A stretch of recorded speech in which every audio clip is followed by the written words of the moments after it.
All right. Thank you very much for joining us today. My name is Nathan Hochman. I'm the District Attorney of Los Angeles County. Up here with me, we're joined by Los Angeles Police Chief Jim McDonnell, Los Angeles County Sheriff Robert Luna. Also at the podium is FBI Special Agent in Charge Ted Dox, LAPD Assistant Chief Blake Chow, LAPD Deputy Chief Head of Detectives Alan Hamilton. From the District Attorney's Office, we have Head Deputy of Major Crimes Craig Hume, along with Deputy District Attorneys Paul Thompson and Nagin Mostadim.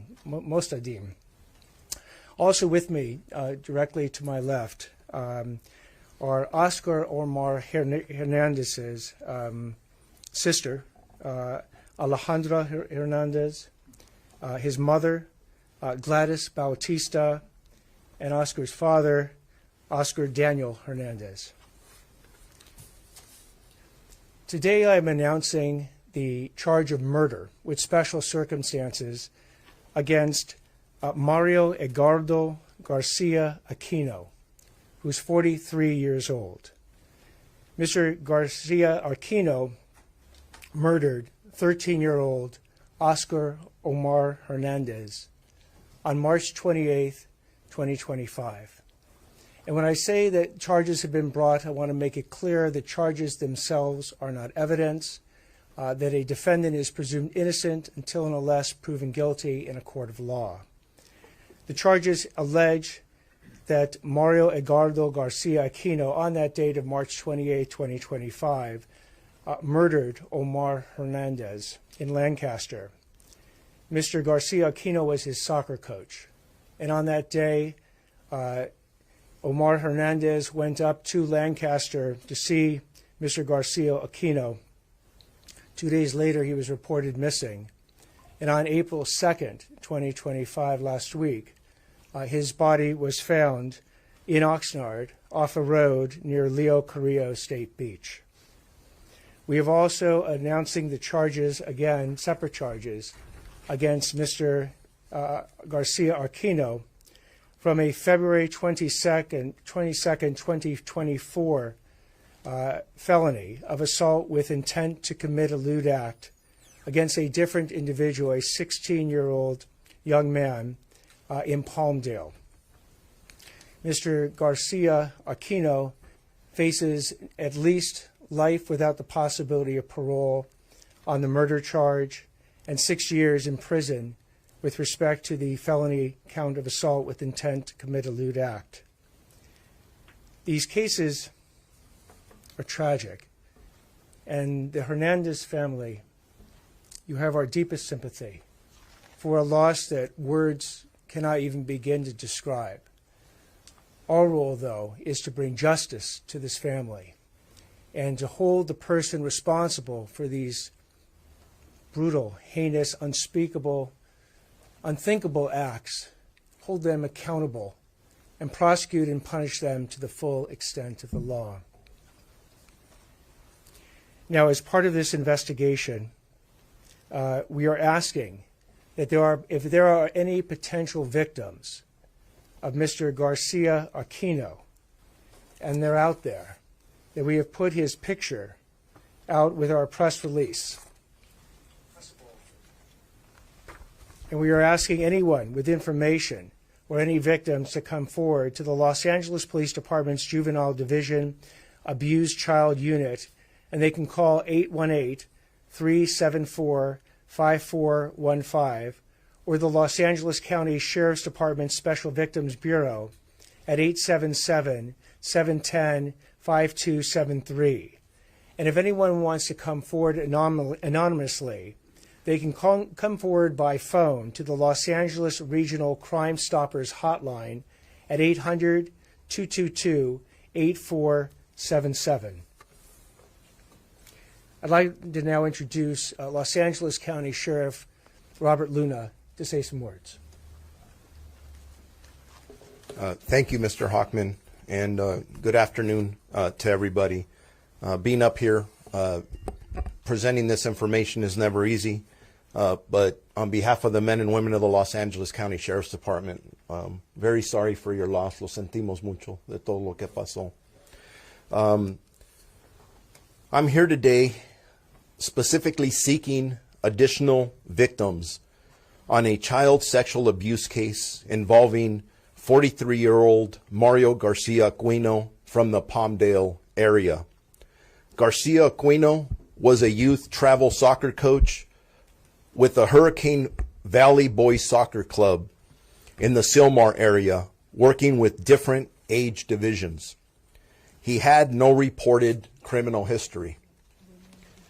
In February of 2024, Garcia-Aquino befriended a Sylmar family who allowed their juvenile son to stay with him at his residence in Palmdale.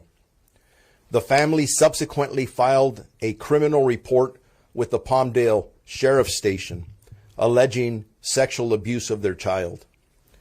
This case was assigned to the Los Angeles County Sheriff's Department Special Victims Bureau North Team, who is tasked with investigating both physical and sexual abuse of children, including adult felonious sexual assaults. During the investigation, and while working with the Los Angeles County District Attorney's office from the Antelope Valley Courthouse, detectives learned that there was another unrelated child sexual abuse case being handled by the Los Angeles Police Department's Foothill Division involving Garcia-Aquino. On April 2nd, 2025, the new information from both the Sheriff's Department and the Police Department cases, the District Attorney's Office filed one felony count of assault with intent to commit a sexual offense on Mario Garcia-Aquino. Based on the nature of the offenses, Special Victims Bureau detectives believe there may be additional victims. Anyone with information regarding this case or who believes that they may have been a victim is urged to contact the Los Angeles County Sheriff's Department Special Victims Bureau at 877-710-5273, or you can contact any of your local sheriff stations. I just want to make an additional comment to that because we're really urging anybody in the public, once you see the photos of this individual, that if you may have been a victim, please come forward. I know it's not easy. I know it could be either embarrassing, you don't want to tell somebody, but it's very important that we bring justice not only to the family here to my left, but any families that may have been victimized by this. And I want to add an additional comment that if for some reason anybody fears coming forward, even as a youth or a family, because you may be here undocumented, we're not going to ask about that. Please, you need to come forward. We will assist you, whether it's our department, the Los Angeles Police Department, the LA County District Attorney's Office. Any of us are going to wrap our arms around you and make sure that you get the appropriate services, we guide you the right way, and we protect you as well. Thank you very much.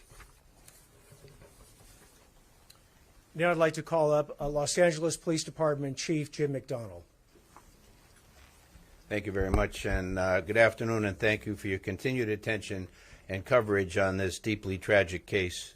Before I begin, I want to just take a moment to acknowledge the profound loss endured by the family of Oscar Omar Hernandez. On behalf of the Los Angeles Police Department, I extend our deepest condolences. And while no words can lessen their grief, please know that we're fully committed to pursuing justice for their son. I would also like to extend my appreciation to our partners whose combined efforts led to today's charges. Thank you to the District Attorney, the FBI, Los Angeles County Sheriff's Department, the Ventura County Sheriff's Department, and the Ventura County Coroner for the help that they provided. I also want to particularly thank LAPD's Robbery Homicide Division and LAPD's Major Crimes Division for the time, patience, and expertise that they dedicated to this case. While we all hoped for a different outcome, their hard work has helped ensure that this dangerous individual is no longer a threat to the public. When this was a missing persons case that RHD picked up and put everything they had into it. brought in major crimes, and the resources with all of our partners here left no stone unturned. And so I'm thankful for the collaboration that we see here and the ability we have to be able to mobilize on a case like this that is so tragic, and to be able to get some level of closure. And as Sheriff Luna mentioned, I share the same sentiments. If anybody is a victim out there, please come forward. There are no obstacles, and we will treat it as sensitively as it needs to be treated, but justice should be served in this. So I won't go into the details of the case. That's already been talked over here, but any questions you have, I'll kick it back to the district attorney. Thank you all. So we will now take, myself, Sheriff Luna, and Chief McDonald will now take questions. After we're done taking questions, Maria Ramirez, where are you? Over there. For the Spanish media, Maria Ramirez will then give a brief overview of what we've been doing and then takes questions in Spanish as well. District Attorney, before we begin, will the family say anything? Not at this press conference. Luz Delia Caballero with CBS KCAL. Question for Sheriff Luna or yourself. Specifically for that assault charge back in February of 2024, did it happen in February of 2024, or was it initially reported in February of 2024? The date at which it happened, as the charges reflect, is February 22nd, 2024, and that's in Palmdale. What can you tell us about the circumstances surrounding the arrest? Was there cooperation? Where did it happen? The arrest, again, with respect to how the individual was arrested so quickly, in some respects, after the March 28th murder, those investigative techniques will be discussed in the appropriate court when we present the additional evidence that shows that Mr. Garcia-Aquino committed this murder, as well as the additional acts of which he's At his home, though, District Attorney, where was he arrested? Where was he taken into custody? I believe that I'll check, if I might, with Chief Hamilton. Good afternoon. Alan Hamilton, Chief of Detectives, LAPD. He was taken into custody in the city of Los Angeles, and he was then subsequently transferred to the custody of the Sheriff's Department. Was he at work, Alan? He was not at work. When it comes to talking about additional victims, do those additional victims include perhaps missing children who you fear may have met a similar demise? We don't predetermine who the additional victims of this particular defendant are. By putting his picture out there and having this press conference as well, and hopefully using the tools that you'll be able to use to get our message out far and wide, we are seeking anyone who recognizes this particular individual as someone that victimized them to come forward to law enforcement. Whether, again, they want to come forward anonymously, come forward to any police department or sheriff station, or use the call-in numbers. But are we looking at potential missing children cases that possibly could be linked to this? Sheriff? We're looking at everything. And that's why it's kind of unique for, it's the district attorney's press conference, but you see us up here in partnership with LAPD, with the FBI. We're working with every agency, and that's why we're really pleading with the community that if you know anything, you've heard anything, or maybe you think somebody's missing or loved one's missing, call us. Let us check. Let us check all the information. You have the most amazing detectives from all of our agencies that are capable, very capable, and they'll all be working on it. I'm just trying to interpret this, Sheriff. Is it that you're confident there are additional victims, or you fear there are additional victims, or both? I would say both at this time. There's always a fear that there's more victims, and we want to make sure that we account for everybody that's out there. D.A. Hoffman, he was arrested on that earlier sexual assault case, but he wasn't charged. Can you speak to that, to the difficulty of it? And also, we're talking about the most vulnerable citizens, children who cannot protect themselves. Where is the system failing that this child was not protected?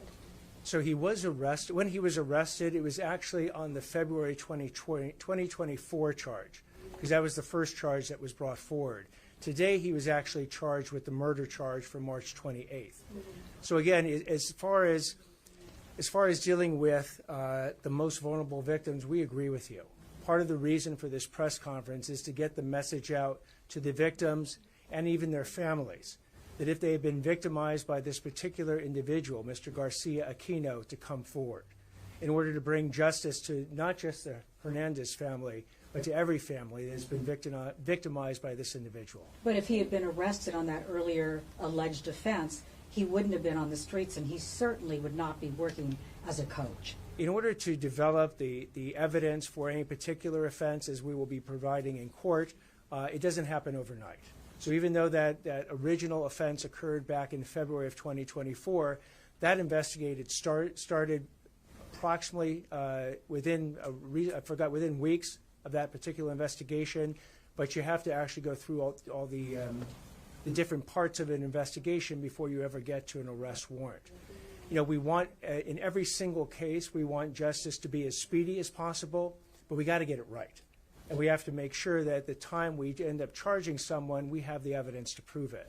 So when we filed and got the arrest warrant on the earlier case, he was actually arrested, and unfortunately he had committed this case as well. District Attorney, you said murder with special circumstances, so you've opened up the avenue for the death penalty to pursue that? So yes, the death penalty is eligible. He is eligible under a murder with special circumstances charge for either life without the possibility of parole or the death penalty. We have recently instituted a new death penalty policy in which we will be evaluating whether or not the death penalty is appropriate for this particular case. Can you talk about Oscar's death? How was he killed? We haven't heard from the coroner's office. I think I can speak to that. We haven't heard from the coroner's office. At the point at which that information becomes public, we will certainly share it with the public. But we don't have the actual details of how he was killed at this exact moment, nor do we have all the reports that will come in when the coroner produces his or her reports. Are you able to offer more details as to how you found the body? Not at this time. Certain investigative techniques were used to both find the body and find the murder of Omar Hernandez within days. Those investigative techniques and the evidence that came from them will be shared in court at the appropriate time. The suspect and the victim, both minorities, does that make your job more difficult because certain people can sort of exist in the shadows? Can you speak to that? Sheriff, do you want to speak to that one?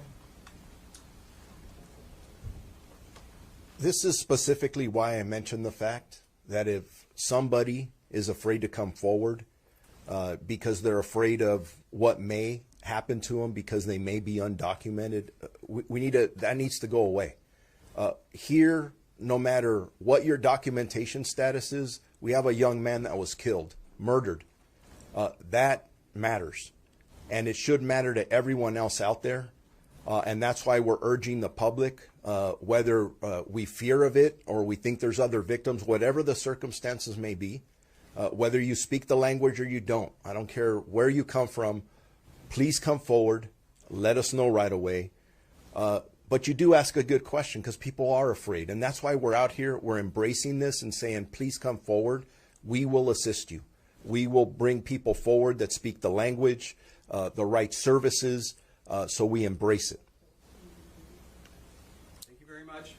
All right, thank you very much. Now, Maria Ramirez, we'll all excuse ourselves this way, and then Maria Ramirez, if you want to come. Do we have a court appearance, District Attorney? I'm sorry? Do we have a court appearance?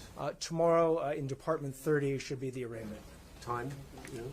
Unclear as to when. It'll either be a morning calendar or an afternoon calendar. Thank you. I'll go ahead and take questions in Spanish if anybody is interested. Proceed, you can have, Pásenle para acá. Yeah, we should stand by. please stand by. Does anyone have any questions in Spanish? No? Oh, that makes it easy. All right. All right, Okay, thank thank you you. all very much. Oh. ¿Podría comentar lo que allá señalaba el fiscal sobre las causas de la muerte? ¿Hasta dónde va la investigación con el forense en ese sentido? Sí, hasta ahora no tenemos las causas de la muerte. Estamos esperando la información del examen médico. Entonces, cuando esa información sea pública, lo vamos a compartir con ustedes, pero hasta ahora no tenemos todos los detalles sobre eso. ¿Puede reiterar el llamado que hacen las autoridades al público para presentar o denunciar cualquier caso relacionado con este individuo? Sí, queremos decirle al público, especialmente a nuestras comunidades habla hispana, que si saben, conocen otras víctimas del señor Garcia-Aquino, que es importante que hablen a la policía, a los sheriffs o al LAPD, y que no se preocupen, no tenemos que no queremos saber nada de su situación documentada o no documentada. Lo que queremos es asegurar que ya no haya víctimas allá que tenemos que investigar. Entonces, le queremos pedir al público que, por favor, si tienen información sobre este caso o otros casos, que contacten a la policía. Gracias. I thank you all very much for coming today.